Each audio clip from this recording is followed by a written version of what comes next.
چلتے ہیں آگے عید الفطر کے بارے میں۔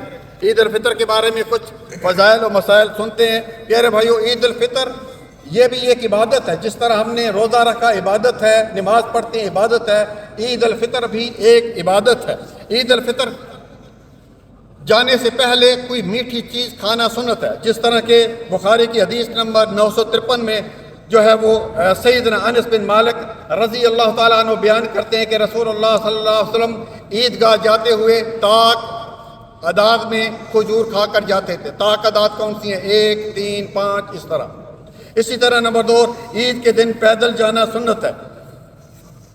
ابن ماجہ کی حدیث نمبر 1078 ہے، اور ابن عمر رضی اللہ تعالیٰ عنہ بیان کرتے ہیں کان رسول اللہ صلی اللہ علیہ وسلم یخرج الی عید ماشیا ویرجع الی ماشیا، کہ جب آپ صلی اللہ علیہ وسلم عید کے لیے جاتے تو پیدل جاتے، اور جب واپس آتے تو پیدل آتے۔ لیکن اگر دور ہے عید تو یہ اس کا مطلب یہ بھی نہیں ہے کہ آدمی جو ہے وہ جا سکتا ہے گاڑی پر، یہ سنت۔ اسی طرح پیارے بھائیو، عیدگاہ جانے کا راستہ جو ہے وہ بدلنا چاہیے۔ نبی صلی اللہ علیہ وسلم ایک راستے سے جاتے تو پھر دوسرے راستے سے جو ہے واپس آتے۔ بخاری کی حدیث نمبر 986 ہے۔ اسی طرح پیارے بھائیو، نماز عید کے لیے خواتین کو بھی عیدگاہ لے جانا چاہیے۔ چنانچہ بخاری و مسلم میں سیدہ ام عطیہ رضی اللہ تعالی عنہ بیان کرتی ہیں کہ امرنا، ہمیں نبی صلی اللہ علیہ وسلم نے حکم دیا۔ کیا حکم دیا؟ اور بخاری کی حدیث نمبر 324 ہے غالباً، اور مسلم کی حدیث نمبر 890 ہے۔ کیا امر دیا کہ دونوں عیدوں میں جو ہے ہم حیض والی اور پردہ نشی عورتوں کو عیدگاہ میں لے کے جائیں، تاکہ مسلمانوں کے ساتھ وہ جو ہے نماز پڑھیں، دعا میں شریک ہوں۔ حیض والی عورتیں جو ہیں وہ نماز نہیں پڑھیں گی۔ کتنے افسوس کی بات ہے، ہمارے ملکوں میں اتنا سسٹم ہی نہیں ہے، لے کے نہیں جاتے۔ یا صاف صاف بخاری و مسلم کی حدیث ہے کہ اپنی عورتوں کو لے کے جائیں۔ حیض بھی آیا ہوا ہے، حالانکہ حیض آپ کو پتہ ہے، ان کو بھی لے کے جائیں۔ ایک عورت نے سوال کیا ہمارے پاس پردہ نہیں ہے، کہا کسی دوسری عورت کا پردہ لو اور عید کے لیے جاؤ۔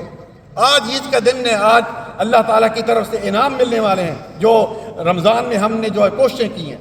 اس لیے پیارے بھائیوں، اپنے اگر ادھر ہیں تو ان کو ساتھ جو ہے وہ لے کے جائیں۔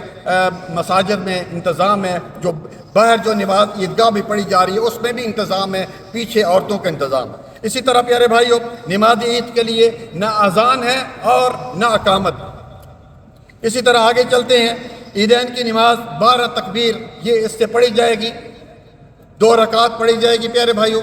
پہلی رکعت میں قراءت سے پہلے 7 تکبیریں، اور دوسری رکعت میں جو ہے قراءت سے پہلے 5 تکبیریں۔ اسی طرح ہے نہیں، 5 تکبیریں جو پڑھی جائیں، ٹوٹل کتنی ہوئی؟ 12 زائد تکبیروں کے ساتھ یہ عید کی نماز پڑھی جائے گی، خواہ عید کی نماز عید الفطر ہو یا عید الاضحیٰ ہو۔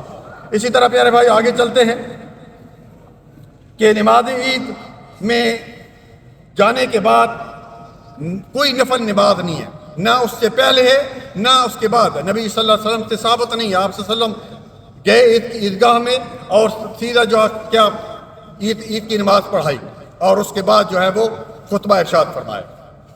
بہت سارے لوگ وہاں پہ جو ہے وہ عام دنوں میں کبھی بھی نہیں پڑھی ہوگی شاید، لیکن وہاں جناب اللہ، ہاں اگر مسجد میں آتے ہیں، مسجد میں اگر آئے ہیں، یہ عیدگاہ کا میں بیان کر رہا ہوں، مسجد میں آتے ہیں تو یہ مسجد کا حق ہے۔ بخاری اور مسلم اذا دخل احدکم المسجد فلا یجلس حتی یصلی رکعتین، یہ نبی کا حکم ہے کہ جب تم مسجد میں کسی وقت بھی آؤ نہ بیٹھو جب تک کہ 2 رکعت نہ پڑھ لو۔ لیکن عیدگاہ میں آپ جائیں گے چپ کر کے جا کے بیٹھ جائیں، عید کی نماز پڑھیں۔ ہاں رسول اللہ صلی اللہ علیہ وسلم جب عید کی نماز پڑھ کے آتے ہیں، صحیح حدیث سے ثابت ہے، واپس آ کر گھر میں 2 رکعت پڑھا کرتے۔ اسی طرح پیارے بھائیوں ایک اور بات ہے، بہت سارے لوگ عید پڑھنے کے بعد قبرستان چلے جاتے ہیں۔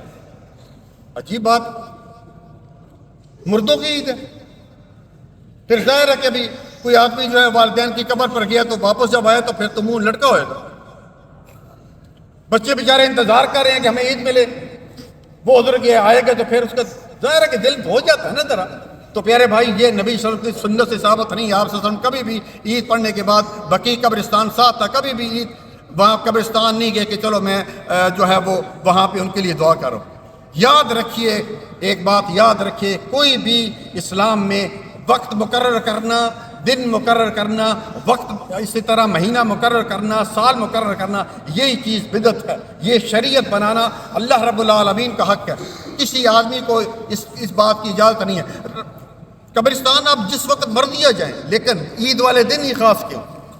اسی طرح پیارے بھائیو، عید والے دن جو ہے وہ روزہ رکھنا حرام ہے۔ نبی صلی اللہ علیہ وسلم نے فرمایا، مسلم کی حدیث نمبر 1138 ہے، سیدنا ابو ہریرہ اس حدیث کے راوی، نہا عن الصیام یومین عید الفطر و یوم النحر، کہ عید الفطر کے دن اور عید الاضحیٰ کے دن روزہ رکھنے سے جو ہے وہ منع کیا ہے۔ اسی طرح پیارے بھائیو، جب بھی آپ جائیں عید کے لیے تو تکبیرات پڑھتے جائیں، اللہ اکبر اللہ اکبر، لا الہ الا اللہ، اللہ اکبر اللہ اکبر وللہ الحمد۔ یہ تکبیریں جو ہیں فجر کی نماز کے بعد سے لے کر اور واپسی تک یہ تکبیریں جو ہیں یہ ہوں گی۔ اسی طرح پیارے بھائی، آخری بات وہ یہ ہے کہ اگر کسی کی نماز عید کی نماز رہ جاتی ہے تو وہ کیا کرے، کیا پڑھے یا چھوڑ دے؟ نہیں میرے بھائی، اگر عید کی نماز انسان ہے کبھی رہ جاتی ہے تو وہ 2 رکعت جس طرح امام کے پیچھے پڑھتے ہیں 2 رکعت، اسی طرح 2 رکعت پڑھے گا۔ اگر کوئی 5-10 آدمی مل جاتے ہیں تو جماعت کرا لے، لیکن اگر وہ کوئی اکیلا ہے تو 2 رکعت جو ہے وہ گھر میں ہی پڑھ سکتا ہے۔ اسی طرح جمعہ کی نماز اگر رہ جائے کسی کی تو جمعہ کی نماز جو ہے وہ اس کے بعد جو ہے وہ ظہر کی نماز پڑھے گا، اس کے متبادل جو ہے یہ نہیں کرے گا کہ 2 رکعت فرض پڑھے گا، نہیں۔ اگر جمعہ کی نماز کسی وجہ سے چھوٹ گئی ہے، مسافر ہے، تو وہ اس کے بدلے میں جو ہے ظہر کی نماز پوری پڑھے گا۔ اسی طرح ایک اور بات مجھے یاد آئی کہ اس نے کئیوں نے